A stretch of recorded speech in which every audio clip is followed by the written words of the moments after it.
Eu gostaria de perguntar se você acha que a tomada de consciência do Hamlet faz com que ele perca o medo da morte e se você acha que a nossa sociedade se esquece um pouquinho desse fato que nós vamos morrer. A pergunta objetiva seria por que ter medo do que é inevitável? Como eu não posso ter medo do pôr do sol, eu não posso ter medo da morte. Não adianta eu dizer, acho que amanhã o sol vai nascer. Eu não posso ter medo daquilo que, independente da minha vontade, vai ocorrer. Então, a morte é absolutamente estranho, o medo da morte. As pessoas chegam a um grau do eu que, como diz num belíssimo livro Boris Fausto, O Brilho do Bronze, ele fala de um amigo que disse, eu não acredito em Deus, mas se houver algo eu volto para lhe dizer. Ou seja, talvez não exista um Deus, mas o meu eu existe. E ele vai sobreviver na eternidade e vai voltar. É uma crença de que o meu eu é mais forte até do que Deus. É interessante isso. Eu acho que o medo da morte tem uma resposta religiosa clássica. E o medo da morte é negado na nossa cultura, mas na verdade nós não pensamos que nós possamos ser mortais. O fato de que cada vez mais nós queremos prolongar a juventude é um momento histórico muito específico.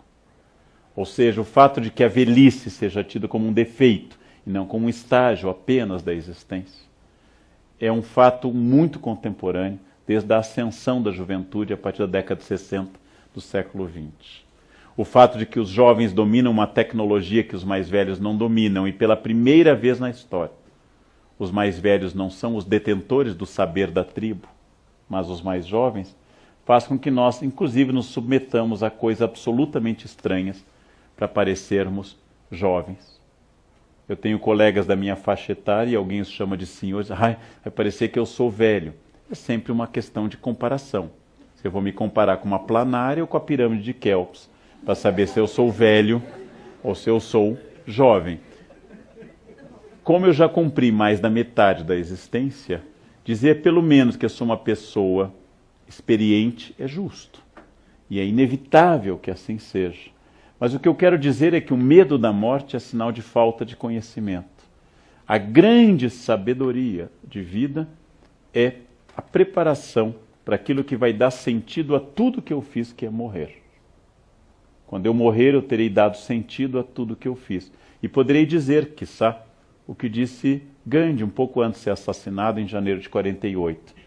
Qual mensagem o senhor deixa para a Índia? E ele responde, a minha mensagem é a minha vida. Esta é a grande questão. A morte é inevitável.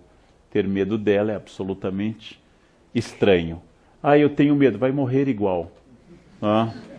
Bom, se você acha que deve se matar, seja discreto, não precisa ficar em um local famoso nem jogar um avião.